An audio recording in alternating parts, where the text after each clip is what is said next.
오늘 문제인데요. 이거는 1번 상가 임대차 보호법하고 주택 임대차가 같이 섞여 있네요. 1번 권리금 회수 기회를 보장해 주지 아니하여 발생한 손해액은 신규 임차인이 임차인에게 지급하기로 한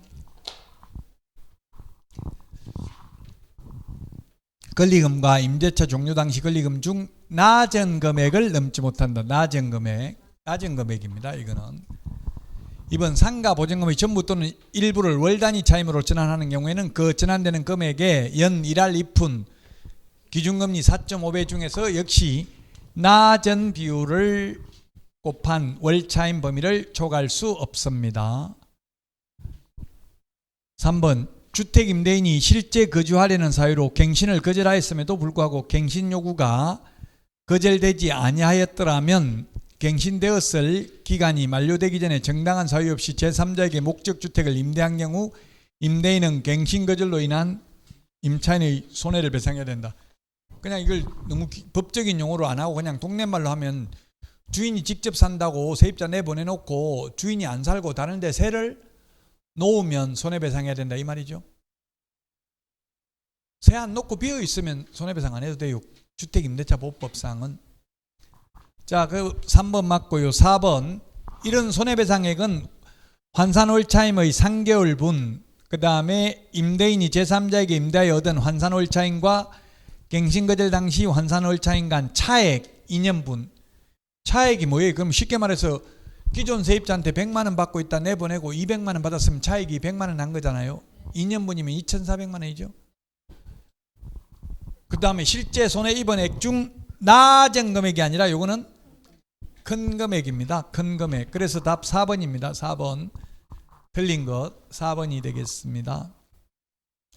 5번 주택 임대인이 임대차 기간이 끝나기 6개월 전부터 2개월 전까지 기간에 임차인에게 갱신거절 통지를 하지 아니하거나 계약 조건을 변경하지 아니하면 갱신하지 아니한다는 뜻의 통지를 하지 아니한 경우에는 그 기간이 끝난 때에는 전임대차와 동일한 조건을 다시 임대한 것으로 본다. 이게 법정갱신, 묵시적 갱신, 자동연장입니다. 6개월 전부터 2개월 전까지 아무 말 안 하면 자동연장된다고. 또 2년 주택의 경우 1년 상가는 1년 연장된다고 했죠.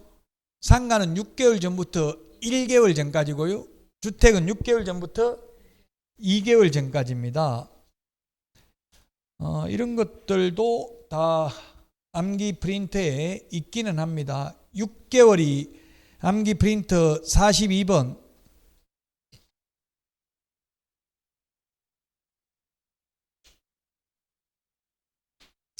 (42번에) 3번 주임법, 상임법, 법정갱신 이렇게 적어놨죠. 상임법이 상가 건물 임대차 보호법 줄임말이에요. 동그라미 3번 42번에 동그라미 3번 법정갱신 6개월 전부터 주택은 2개월 전까지 상가는 6개월 전부터 1개월 전까지입니다. 그 5번 이게 바로 묵시적 갱신에 대해서 법에 적혀있는 법조문 그대로입니다. 답 4번이고요. 그 다음에 2번입니다. 2번 최우선 면제, 우선 면제에 대해서는 암기 프린터 29번에 있습니다. 암기 프린터 29번에 있습니다. 세종 특별자치시, 용인시, 화성시, 김포시의 경우 보증금 1억 4,500만 원 이하인 경우 4,800만 원까지 최우선 면제 받을 수 있다. 암기 프린터 29번에 동그라미 2번에 있죠. 동그라미 2번에 있습니다.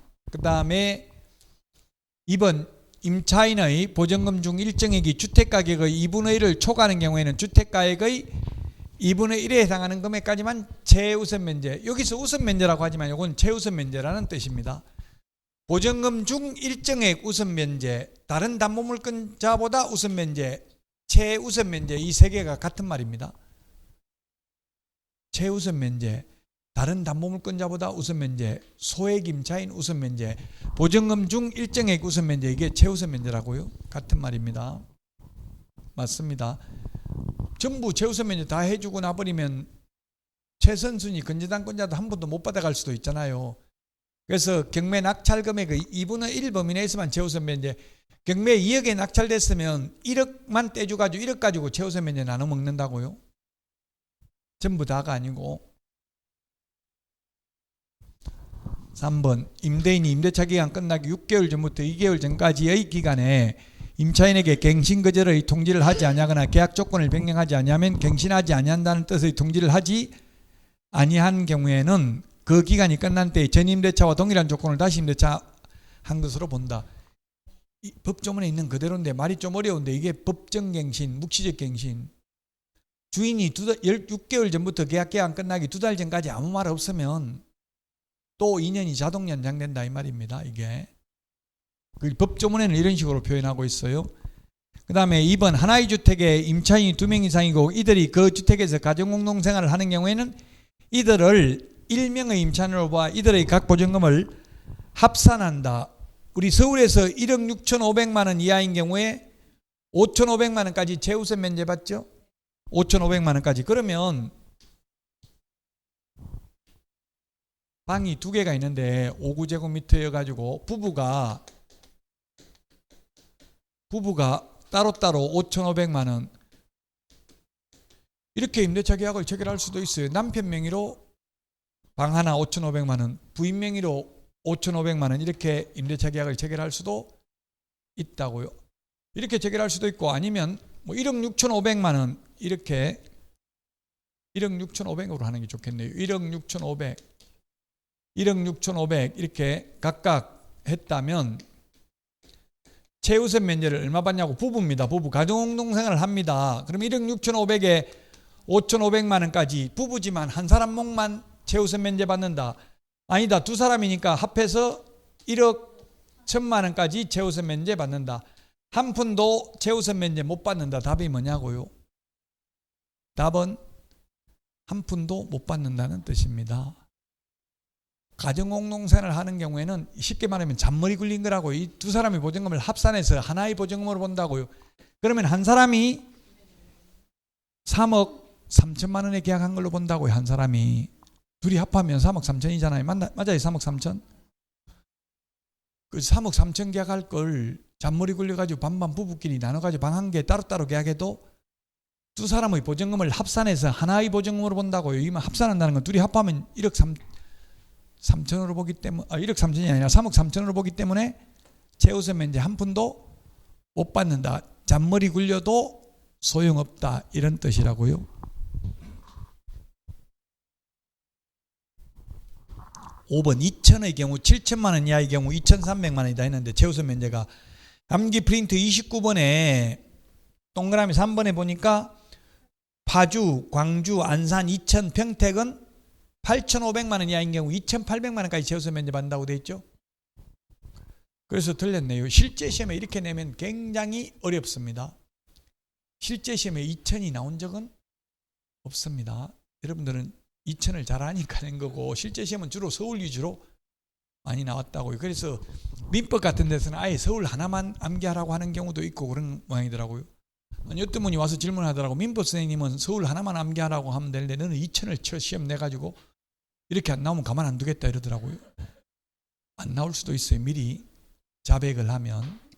그래서 꼭 암기하기 싫으면 서울 하나만 하고 여유가 되면 자꾸 하나 더 하는 것도 되고요. 나중에 여러분들이 모의고사 보다 보면 시험에 자꾸 나오면 그게 중요하다고 봐야 되겠죠. 답 5번입니다. 5번. 2천의 경우 광역시에 준하는 보호를 받는다고 기타 지역이 아니라 광역시에 준하는 보호를 받기 때문에 8,500만 원 이하인 경우 2,800만 원까지 최우선 면제 받습니다. 그래서 5번이 틀린 정답이 되겠습니다.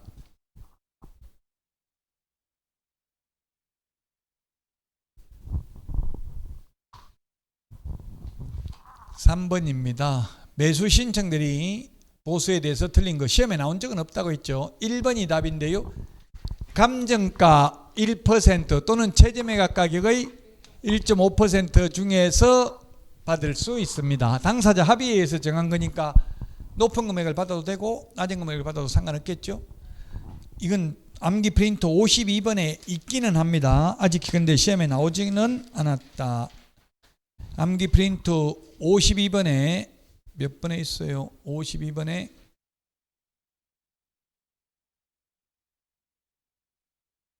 13번에 있죠. 13번. 감정가 1% 또는 최저매각 가격의 1.5% 반대로 되어 있습니다. 그래서 1번이 틀렸고요. 그 다음에 매수인이 되지 못한 경우에도 50만 원 받을 수 있고요. 그 다음에 실비 최대 30만 원 받을 수 있고요. 실비는 원거리 출장비, 원거리 교통비는 받을 수 있는데 근거리 교통비, 그 다음에 등기사항 증명서 비용은 따로 받을 수 없다. 실비로. 그래서 1번이 정답이 되겠습니다. 4번입니다. 4번. 매수 신청 대리와 관련해서 틀린 것입니다. 매수 신청 대리와 관련해서 틀린 건데요. 지방법원장은 1번 매수 신청 대리인 등록 행정처분 및 신고된 사항을 다음 달 10일까지 법원 행정처장에게 통지해야 된다. 10일도 암기 프린터에 정리는 되어 있습니다. 몇 번에 있습니까? 암기 프린터 10일이 40번에 있습니다. 40번에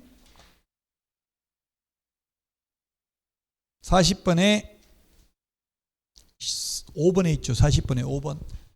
40번에 5번에 있습니다. 시험에 그렇게 잘 나오지는 않습니다. 틀린 것인데요. 4번에 있는 게 아니네요. 법원 행정처장은 매월 4번에 있는 게 아니고 법원 행정처장은 거기에 4번에 있는 게 아니고 다음 달 15일까지죠. 15일까지.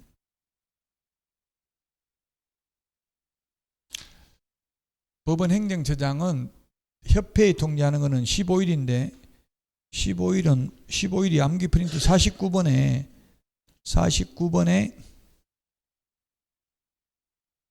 4번에 있네. 4번.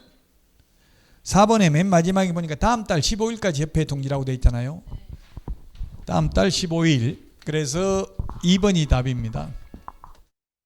요건 시험에 잘 나오지는 않습니다. 그래서 어쨌든 숫자도 좀 지금은 무슨 말인지 모르겠죠. 이걸 이해 안 됩니다. 저는 이해는 시킬 수 있는데 시험에 잘 안 나오니까 이번 달에는 그냥 이런 게 나올 수도 있다는 것 정도만 보고 넘어가겠습니다.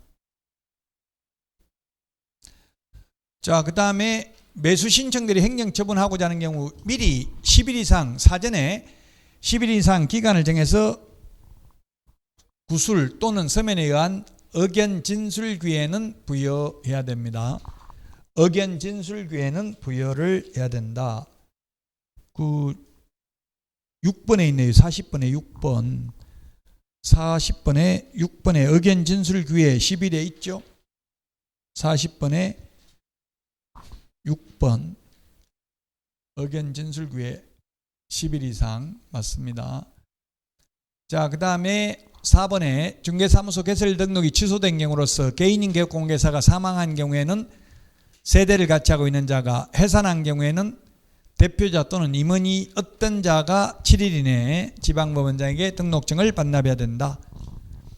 5번 중개사무소 개설 등록이 취소된 경우로서 법인이 해산한 경우에는 대표자이 어떤 자가 7일 이내에 반납해야 된다.